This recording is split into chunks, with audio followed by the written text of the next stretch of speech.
नमस्कार, मैं हूं पंकज श्रीवास्तव। राजस्थान की खास पेशकश में आपका स्वागत है। अगले आधे घंटे हम आपको दिखाएंगे राज्य की सारी बड़ी खबरें, लेकिन पहले नजर हेडलाइंस पर। टोंक में बीजेपी सांसद और विधायक समेत 16 के खिलाफ आपदा प्रबंधन अधिनियम के तहत केस दर्ज। लॉकडाउन के दौरान उठाया गैंगरेप का मामला, सीआईडी सीबी को सौंपी गई जांच। राजस्थान में कोरोना का कहर जारी, 76 नए केस आए सामने। कुल संक्रमितों का आंकड़ा 3655 के पार, 103 लोगों की हो चुकी है मौत। ग्रीन जोन में रहे जालौर में भी कोरोना ने दी दस्तक। अहमदाबाद से आए 3 लोगों की रिपोर्ट आई कोरोना पॉजिटिव। प्रशासन ने एहतियातन लगाया कर्फ्यू। और प्रवासी मजदूरों का नहीं थम रहा पलायन, भूखे प्यासे पैदल ही अपने घर जाने को मजबूर है मजदूर। ई मित्र पोर्टल पर पास बनवाने के बावजूद नहीं मिला कोई साधन।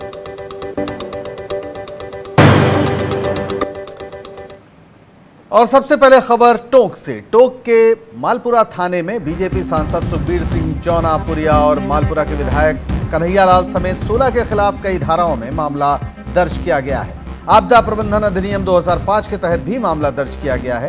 केस दर्ज करने के बाद जांच सीबी सीआईडी को सौंप दी गई है। बता दें कि मालपुरा क्षेत्र के बाछेड़ा गांव में एक नाबालिग के साथ गैंगरेप को लेकर बीजेपी के सांसद और विधायक पीड़िता के गांव पहुंचे थे। इसके बाद उन्होंने एडिशनल एसपी कार्यालय जाकर कुछ पुलिस अधिकारियों की कार्यप्रणाली और एक डॉक्टर की अभद्रता की शिकायत करने के लिए 5 सूत्री ज्ञापन सौंपा था।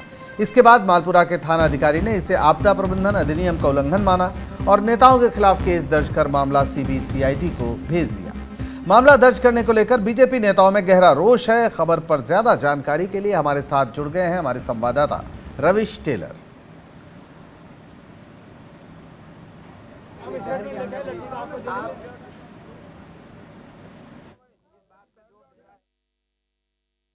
पूरी रात उसके साथ हवस की खोपड़ी पूरी की।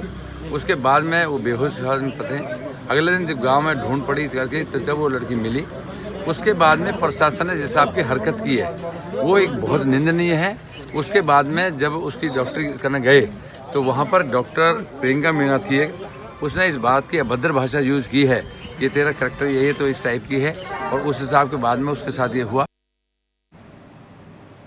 तो रविश टेलर हमारे साथ जुड़े हैं। रविश, आखिर क्यों सांसद के खिलाफ जो मुकदमा दर्ज किया गया है उसकी वजह क्या है, प्रशासन का क्या कहना है? देखिए पंकज, इस मामले में अगर बात की जाए तो सांसद ने कल जो है पहले पीड़िता के घर पहुंचकर उनसे बात की थी। परिजनों से मुलाकात के बाद जब वहां शिकायत मिली कि एक डॉक्टर और एक पुलिस अधिकारी कहीं न कहीं पीड़िता के परिवार को और पीड़िता को धमका रहे हैं, तो उन्होंने एक ज्ञापन लेकर एडिशनल एसपी कार्यालय पहुंचकर एक वहां पे पहुंचे। कुछ नेता वहां इकट्ठे हुए, मालपुरा विधायक भी वहां मौजूद थे। ऐसी सूरत में पुलिस को जो है पीड़िता के पक्ष में फरियाद लगाना शायद नागवार गुजरा, और यही कारण रहा कि मालपुरा थाने के अंदर सांसद विधायक के साथ 16 बीजेपी नेताओं को आरोपित बनाकर 5 से अधिक धाराओं में मुकदमा दर्ज किया है। इस बारे में जब हमने सांसद से बात की, सांसद दहली हैं, उनका यही कहना है कि पीड़िता के लिए अगर न्याय मांगना ही मुकदमा दर्ज कराने का आधार है तो हम इस पीड़िता के साथ खड़े हैं। रविश, ये बात समझ में नहीं आ रही कि मात्र पीड़िता की बात लेकर थाने जाएं और सांसद के खिलाफ एफआईआर दर्ज हो। आखिर पुलिस का क्या कहना है? पुलिस की तरफ से इस मामले में अभी तक कोई प्रतिक्रिया नहीं आई, लेकिन जो मामला दर्ज किया गया है, जिस एफआईआर में जो जिस तरह से बात लिखी गई है कि इन्होंने लॉकडाउन का उल्लंघन किया है, प्रदर्शन किया है, और इस तरह से लॉकडाउन का उल्लंघन करना आपदा के उस समय में टोंक के अंदर अगर बात की जाए तो टोंक के अंदर 136 कोरोना पॉजिटिव आ चुके हैं। मालपुरा में भी कोई पॉजिटिव नहीं मिला है, लेकिन एडिशनल एसपी कार्यालय के बाहर लॉकडाउन के नियमों की अवहेलना जो है पुलिस को नजर आई है, और उनका यही कहना है कि पुलिस के खिलाफ, पुलिस के मुख्यालय पर जो है प्रदर्शन करना और इन नियमों के तहत जो है नियमों का उल्लंघन करना कहीं न कहीं एक बड़ी वजह मानी जा सकती है। पंकज, यानी असली वजह ये कह रहा है प्रशासन की दरअसल ये जो लॉकडाउन के नियमों का उल्लंघन है और महामारी अधिनियम जो इस समय है उससे जुड़ी हुई चीजें हैं। इस प्रदर्शन को लेकर ये सारा मामला दर्ज किया गया है। बहरहाल अभी जो पूरी स्थिति है उसमें जो बीजेपी ने एक तरह से काफ़ी आलोचना की है, इस पर क्या सरकार की ओर से भी या कांग्रेस नेताओं की ओर से भी कोई प्रतिक्रिया आपको मिली है? जब सांसद पीड़िता के गांव पहुंचे थे और उन्होंने एडिशनल एसपी कार्यालय के बाहर जो है अपनी बात रखी थी, पुलिस को एक ज्ञापन सौंपा था, उसी दौरान कांग्रेस का एक प्रतिनिधि मंडल पीड़िता के गांव था, वहां भी ये बात सामने आई थी। पीड़िता के परिवार ने सबसे महत्वपूर्ण दो बातें रखी थी कि जिस डॉक्टर ने मेडिकल की बात की थी, उस डॉक्टर ने उसके लिए अभद्र भाषा का इस्तेमाल किया है, उसके खिलाफ कार्रवाई होनी चाहिए। और दूसरी बात, जो डीवाईएसपी जो है, जो जांच कर रहे हैं, उन्होंने पीड़िता के परिवार को धमकाया है। ऐसा पीड़िता की ओर से और पीड़िता के परिवार की ओर से कांग्रेस नेताओं के समक्ष बात रखते हुए कहा गया था, क्योंकि एक सचिन पायलट के निर्देश पर एक प्रतिनिधि मंडल जो है वहां पहुंचा था, तो कांग्रेस नेताओं ने भरोसा दिलाया था कि दोनों दोषी अधिकारी है, उनके खिलाफ जरूर कार्रवाई अमल में लाई जाएगी। यानी प्रशासन के खिलाफ कांग्रेस और बीजेपी दोनों ही पार्टी के नेताओं के अंदर एक आक्रोश नजर आ रहा है। आपका बहुत बहुत शुक्रिया रवीश इस सारी बातचीत के लिए। और अब बात कोरोना के कहर की। राजस्थान में कोरोना वायरस के 76 नए और मामले सामने आए हैं। दोपहर 2 बजे तक इन आंकड़ों में सबसे ज्यादा रोगी 23 उदयपुर से हैं। आंकड़ों में प्रदेश में कुल संक्रमित मरीजों की संख्या 3655 बताई गई है। प्रदेश में कोरोना से अब तक जान गंवाने वालों का आंकड़ा 103 पहुंच गया है। तो आप देख सकते हैं, उदयपुर में 23, जयपुर में 20, अजमेर में 13, जोधपुर में 6, जालौर में 3 और पाली में 4 मरीज हैं जो कोरोना पॉजिटिव हैं। राजस्थान में कोरोना के 76 केस आज आए हैं। तो एक तरह से देखा जाए तो कोरोना का विस्तार नज़र आ रहा है, शायद इसलिए भी कि बड़े पैमाने पर अब टेस्टिंग शुरू हुई है और जहाँ जहाँ भी टेस्टिंग को विस्तार दिया गया है वहाँ वहाँ मरीजों का आंकड़ा बढ़ रहा है। ये एक हकीकत है जो सामने आ रही है, हालांकि ये हकीकत डराने वाली है।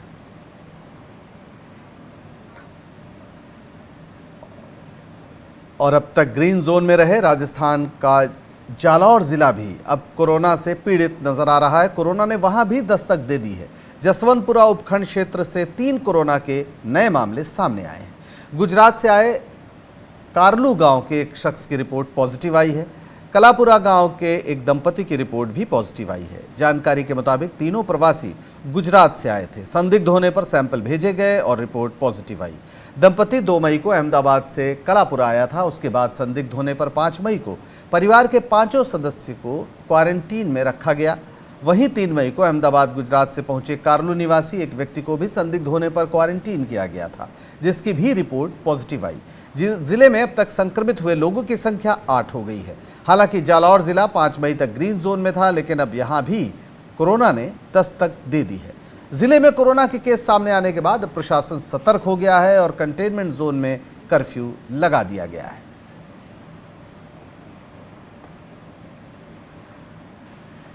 राजस्थान में कोरोना वायरस की रोकथाम के लिए राज्य सरकार ने प्रदेश की सभी सीमाएं सील कर दी हैं। वहीं राज्य से बाहर जाने वाले और दूसरे राज्यों से राजस्थान आने वाले प्रवासी मजदूर और लोगों के रजिस्ट्रेशन का आंकड़ा 18 लाख के पार पहुंच गया है। अन्य राज्यों से राजस्थान आने वालों की संख्या लगभग 11 लाख और राजस्थान से अन्य राज्यों में जाने वालों की संख्या करीब 8 लाख दर्ज की गई है।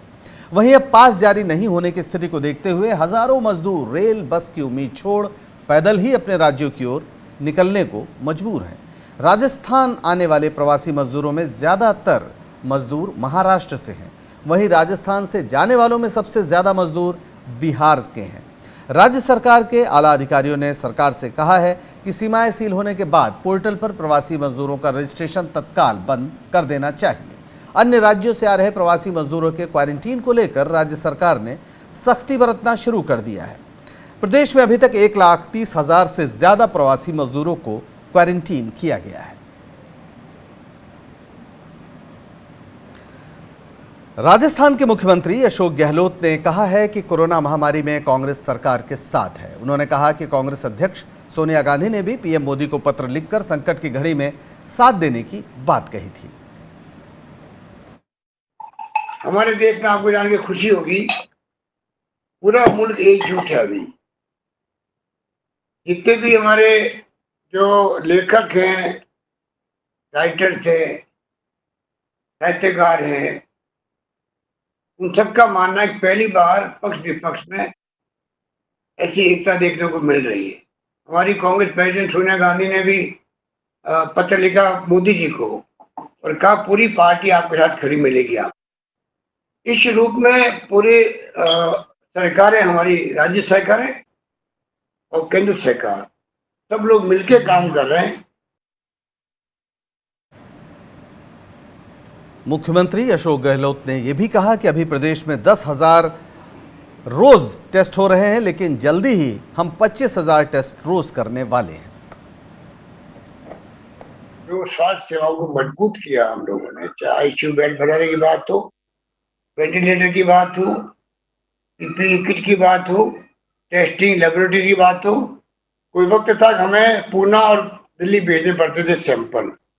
आज मुझे कहते हैं घर में करीब 10,000 टेस्ट पर डे हो रहे हैं राजस्थान में, और जल्दी हम लोग 25,000 का आंकड़ा पार कर लेंगे। और अब खबर कोरोना के कहर की। राजस्थान में कोरोना वायरस के 76 नए और मामले सामने आए। दोपहर 2 बजे तक आए इन आंकड़ों में सबसे ज्यादा रोगी 23 उदयपुर से हैं। आंकड़ों में प्रदेश में कुल संक्रमितों की संख्या 3,655 बताई गई है।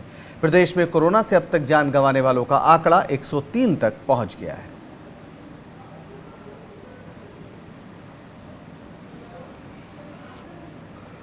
कुछ भी नहीं मिला है, ना खर्ची मिला, ना हम लोग को वहाँ पर में, ना सरकारी से 1 रुपया मिला, ना राशन पानी। हम लोग अपना खुद को कर्जा लेके हम खाना खाते थे।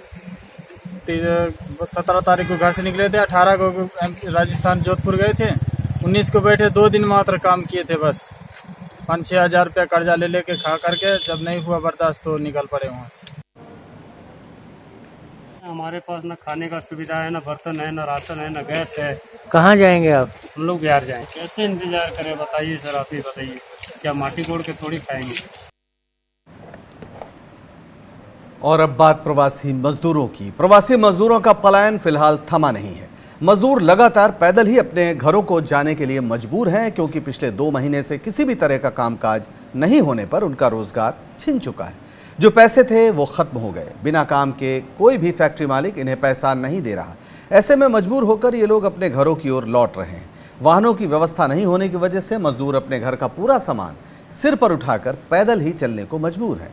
कई मजदूरों ने ई मित्र पर जाकर पास बनवाया, लेकिन साधन की व्यवस्था नहीं होने से पास काम नहीं आया। छोटे छोटे बच्चे बच्चियां भी पैदल चलने को मजबूर हैं। खाने के लिए भी ये लोग समाजसेवी संस्थाओं के भरोसे हैं। मजदूरों के पलायन की तस्वीरें रोज रात को सड़कों पर देखी जा सकती हैं।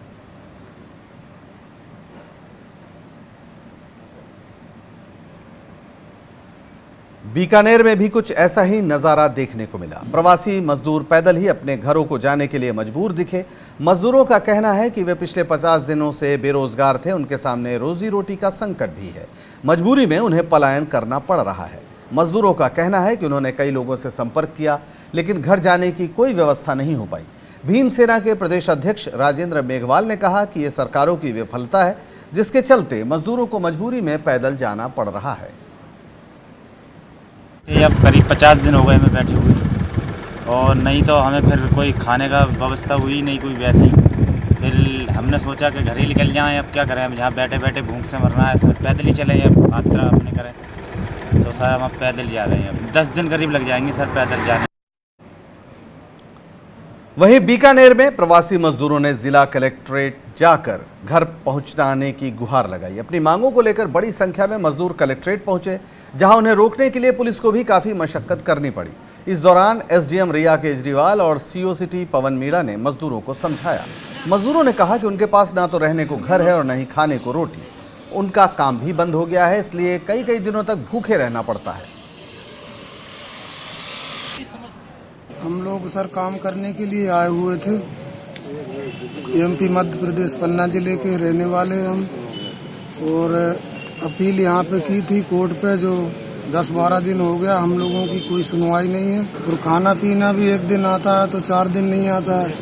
इस वजह से हम लोग परेशान हैं। जाहिर है प्रवासी मजदूरों का पलायन बड़ा मुद्दा बनता जा रहा है। इस पर चर्चा के लिए हमारे साथ मौजूद हैं हमारे रेजिडेंट एडिटर संजय बोहरा। संजय जी, मुख्यमंत्री अशोक गहलोत ने भी कहा था कि जो मजदूर हैं वो पैदल वापस ना जाएं। तमाम स्वयंसेवी संस्थाएं भी जुटी हुई दिखती रहीं, जो खाने पीने की व्यवस्था कर रही थी। फिर भी मजदूर मान नहीं रहे हैं। आखिर पूरा मसला क्या है आपकी नज़र में? पंकज, देखिए, पहले जब लॉकडाउन हुआ था पहला वाला, तो उस समय अचानक हुआ और सरकारें कहती रही कि इन लोगों को निकाला ना जाए और इनको इनका जो मंथली जो इनका वेजेस है वो इनको दिया जाए। लेकिन बहुत से जो लोग थे उनको आधा अधूरा वेतन मिला और चूँकि वो पैसा ज़्यादा समय भी चल नहीं सकता था, उनके ऊपर मकान मालिकों का दबाव था कि वो उनको किराया चुकाएं। हालांकि सरकार ने मकान मालिकों से कहा था कि वो किराया ना वसूलें, वो भी, लेकिन सरकार इस तरह की चीज़ों को एनफोर्स नहीं कर सकती कि आप मकान मालिक से कहें कि आप किराया ना वसूलें या आप फैक्ट्री मालिक को कहें कि आप उनको पूरी तनख्वाह दें जबकि वो काम नहीं हो रहा है। ये सरकार खुद भी मान चुकी है। तो जब आपके पास सर छुपाने के लिए जगह नहीं है, आपके पास पैसे नहीं है, खाने की कोई व्यवस्था नहीं है, तो ऐसे में आदमी क्या करता है? आदमी ये सोचता है कि वो अपने कम से कम गांव चला जाए, अपने घर चला जाए तो उसके सर पे छत होगी। दूसरा, उसको ये एक उम्मीद होती है कि जिस जगह का वो मूल निवासी है, कम से कम वहाँ की सरकार वोट की खातिर ये देखते हुए कि हमारे यहाँ के निवासी हैं, उनका ध्यान रख लेगी। तो इसी उम्मीद में ये लोग निकल पड़ते हैं, ये लोग जाते हैं। और यहाँ पे रह कर तो वैसे भी उनका कोई देखभाल होने वाली नहीं है, कोई उनकी सुध लेने वाला नहीं है, तो इसलिए ये लोग यहाँ पे निकल रहे हैं। बीच में ये थमा था जब ये हुआ कि ट्रेनें चलेंगी और इनको बसें उपलब्ध करवाई जाएंगी, इनके रजिस्ट्रेशन हुए, कुछ ट्रेनें चली भी, लेकिन अगर आप देखें तो अब तक सिर्फ 2 ट्रेन चली हैं जो जयपुर से करीबन 2-2.5 हज़ार लोगों को लेकर के गई है, जबकि जो जाने वाले हैं वो लाखों की तादाद में हैं और आने वाले भी लाखों की तादाद में। और अब जब ये केंद्र सरकार का नया आदेश आया है जिसमें कहा गया है कि हर किसी को आने जाने की अनुमति नहीं होगी, केवल जो फंसे हुए लोग हैं वो आ जा सकते हैं, तब इन मजदूरों को लग रहा है कि अब उनको मतलब वो नहीं समझते कि किसको ले जाया जाएगा, किसको लाया जाएगा, तो वो निकल पड़े हैं फिर से। जी, यानी कुल मिला के अविश्वास बहुत बड़ा है। आपका बहुत बहुत शुक्रिया संजय जी इस सारी बातचीत के लिए। अब लेते हैं एक छोटा सा ब्रेक, फौरन हाजिर होंगे, बने रहिए हमारे साथ।